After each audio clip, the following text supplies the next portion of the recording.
Assalomu alaykum. Bugungi ma'lumotlarim bizlarga juda ham ko'p yillar davomida hali xizmat qilish kerak bo'lgan, oyoqlarimiz uchun kerakli bo'lgan UHDV kremlar haqida bo'ladi.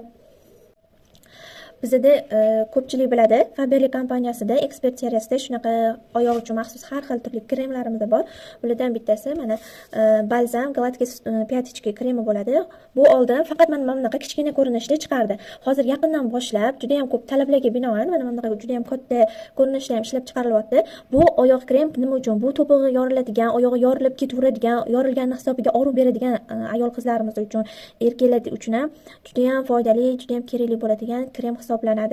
Buni уже ishlatganingizda, ikkita ishlatganning o'zida natijasi juda ham yaxshi seziladi. Ikkinchi kremimiz bu oyoq terlashi, hidlanishini oldini olish uchun ishlatilgan antiperspirant krem hisoblanadi. Ayniqsa bu yog'iga suv oyoq kiyimli kiyiladi, qalin paypoqlar kiyiladi. Shuni hisobiga oyoq hidlanishiga qarshi shu kremni tavsiya qilib qolaman. Xo'jayinlarimizga, o'g'illarimizga olib bersa ham juda ham zo'r, effektivniy narsa. Bu kremimiz bo'lsa, oyog'ida vena tomirlari chiqib ketgan ayollarimizga yoki ikki qatlikda sekin ko'pchilikda vena tomirlari chiqishni boshlaydi. Ana o'shani oldini olishga, keyin oyoqdagi charchoq, og'riqlarni kamaytirib berishga yordam beradigan venotonik kremimiz hisoblanadi.